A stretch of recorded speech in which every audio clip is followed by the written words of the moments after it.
मित्रों, केदारनाथ मंदिर के बारे में तो आप जानते ही होंगे, लेकिन क्या आप यह जानते हैं कि केदारनाथ मंदिर अधूरा है? केदारनाथ का आधा हिस्सा कहीं और है, वह दूसरा हिस्सा भी केदारनाथ धाम की ही तरह बहुत प्रसिद्ध और भक्तों में उसकी बहुत ही मान्यता है। उस हिस्से का नाम है पशुपतिनाथ जी। हाँ मित्रों, पशुपतिनाथ मंदिर ही केदारनाथ मंदिर का आधा भाग है। यह दोनों मंदिर भगवान शिव को समर्पित हैं। इन दोनों मंदिरों की उत्पत्ति की कहानी बहुत ही रहस्यमयी है। मित्रों, हिंदू धर्म के सभी देवी देवताओं में सबसे जल्दी प्रसन्न होने वाले देवों के देव महादेव है।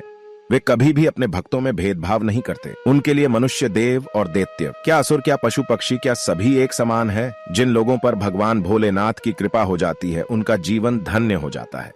नित्य भगवान शिव ही एक ऐसे देव हैं जो किसी और लोक में नहीं, बल्कि वह हमारे साथ यही इसी धरती पर कैलाश पर्वत पर रहते हैं। भगवान शिव के अनेकों नाम हैं, जैसे कि उन्हें शंकर, महाकाल, रुद्र, भोले आदि नामों से जाना जाता है। ठीक उसी प्रकार भगवान शिव का एक नाम पशुपतिनाथ भी है। पशुपतिनाथ का शाब्दिक अर्थ है जीवों का स्वामी होता है। ये दो शब्दों मिलकर बना हुआ है, जिसमें से पशु का अर्थ जीव जंतु अथवा प्राणी होता है तथा पति का अर्थ स्वामी मालिक होता है। भगवान शिव को ही सर्जन का आधार माना जाता है और अंततः सब उन्हीं में ही विलीन हो जाता है, इसलिए उन्हें पशुपतिनाथ कहकर संबोधित किया जाता है। मित्रों, आज इस वीडियो में आपको पशुपतिनाथ के मंदिर के गौरवशाली इतिहास, हैरान कर देने वाले रहस्य के बारे में बताऊंगा। और हाँ, इसी मंदिर में स्थित एक ऐसी मूर्ति के बारे में बताऊंगा जो धरती चीर कर बाहर निकल रही है। मूर्ति का आकार छोटा सा था, लेकिन आज बहुत काफी बड़ा हो चुका है। यह मूर्ति सबको हैरान कर रही है। मूर्ति किसकी है कि लोग इसको इतना रहस्यमय क्यों मानते हैं, सब जानेंगे आज की वीडियो में। इसलिए इस वीडियो में आज मेरे साथ अंत तक बने रहिए। अगर आपने इस वीडियो को लाइक नहीं किया है तो चैनल को सब्सक्राइब करिए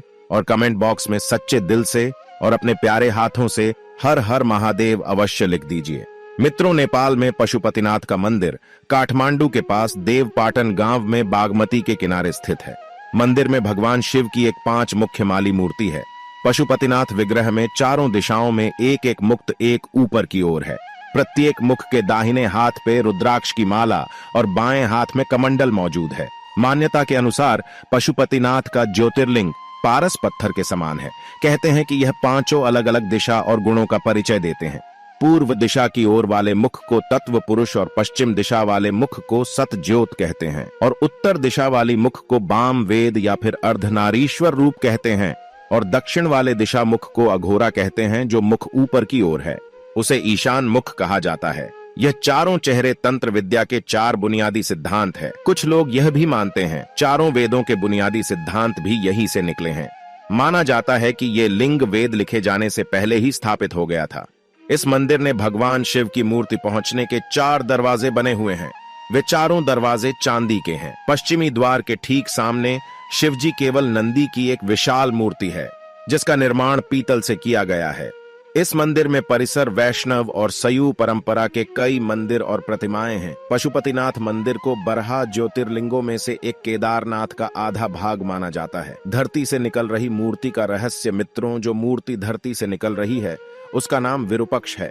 विरूपक्ष काठमांडू में स्थित किरात लोगों के पवित्र देवता हैं, जिन्हें प्राचीन नेपाल के किराती लोगों के द्वारा मनाया गया, जिन्हें पूर्वज माना जाता है। इससे किरातेश्वर महादेव मंदिर के नाम से भी जाना जाता है। किरात लोग विभिन्न हैं और इसीलिए उनकी मान्यताएं और देवता भी अलग अलग है। दक्षिण भारत में विरूपाक्ष के रूप में भी विरूपक्ष की पूजा होती है। मित्रों, पशुपतिनाथ मंदिर के पूर्व में बागमती नदी के दाहिने किनारे पर विरूपाक्ष की एक मूर्ति स्थित है। विरूपाक्ष का आधा शरीर जमीन के अंदर और आधा शरीर जमीन के बाहर है। माना जाता है कि मूर्ति धीरे धीरे बाहर निकल रही है।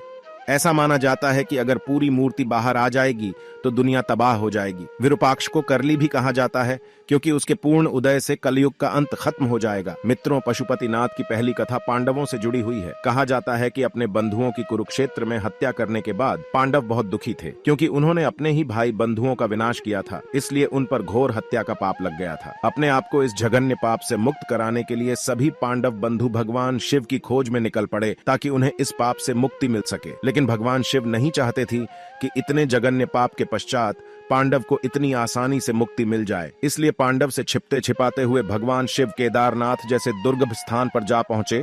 उन्हें ढूंढते हुए पांडव भी वहां पहुंच गए। तब भगवान शिव ने एक भैंसे का रूप ले लिया। भगवान शिव पशु रूप धारण करने के बाद पांडवों से भागकर भैंसों के झुंड में विलुप्त हो गए। तभी भीम ने विशालकाय रूप धारण करते हुए पैर फैलाकर खड़े हो गए। सारे पशु उनके पैरों के बीच में से निकलकर चले गए, लेकिन महादेव रूपी बैल ने ऐसा नहीं किया, जिससे पांडवों को उनके भेद का पता चल गया और अचानक भगवान शिव जमीन में समाते हुए विलुप्त होने लगे। भीम ने अपनी शक्ति को दिखाते हुए उस बैल की पूंछ को पकड़ लिया, जिसके पश्चात भगवान शिव के पशु शरीर के कई टुकड़े हो गए, जिसके अंग अलग अलग स्थानों पर प्रकट हुए। पशुपतिनाथ में आकर उनका मस्तक गिरा, उनकी पेट वाला हिस्सा केदारनाथ धाम में गिरा और अलग अलग धर्म स्थलों की उत्पत्ति हुई, जिन्हें पंच केदार कहा गया है। इस घटनाक्रम के बाद भगवान शिव पांडव के दृढ़ संकल्प के बाद भक्ति से प्रसन्न होकर उन्हें इन पापों से मुक्त कर देते हैं। मित्रों, यह मंदिर हिंदू और बौद्ध वास्तुकला का अच्छा मिश्रण है। मुख्य बोड़ा शैली का मंदिर सुरक्षित आंगन में स्थित है, जिसका संरक्षण नेपाल पुलिस के द्वारा किया जाता है। यह मंदिर लगभग 200 हेक्टेयर में फैला हुआ है, जिसमें 518 मंदिर और स्मारक सम्मिलित हैं। मंदिर की द्विस्थलीय छत का निर्माण तांबे से किया गया है, जिन पर सोने की परत चढ़ाई गई है। मंदिर वर्गाकार के एक चबूतरे पर बना हुआ है, जिसकी आधार से शिखर तक की ऊंचाई 23 मीटर और 7 सेंटीमीटर है। मंदिर का शिखर सोने का है, जिसे गुजर कहते हैं। परिसर के भीतर 2 गर्भगृह है, एक भीतर और दूसरा बाहर। भीतरी गर्भगृह वह स्थान है जहां भगवान शिव की प्रतिमा को स्थापित किया गया है, जबकि बाहरी गर्भगृह एक खुला गलियारा है। पशुपतिनाथ मंदिर के बाहर एक घाट स्थित है, जिसे आर्य घाट के नाम से जाना जाता है, जिसे पौराणिक काल से ही केवल इसी घाट के पानी को मंदिर के अंदर ले जाने का प्रावधान है। किसी भी स्थान का अन्य जल अंदर ले जाना वर्जित है। मित्रों, यह था आज का वीडियो। इस वीडियो के बारे में जो भी आपकी राय हो, अपने प्यारे हाथों से कमेंट करके हमें जरूर बताइएगा। फिर मिलते हैं आपसे एक और नई अगली वीडियो में। तब तक आप अपना ध्यान रखें और हमेशा मुस्कुराते रहिए।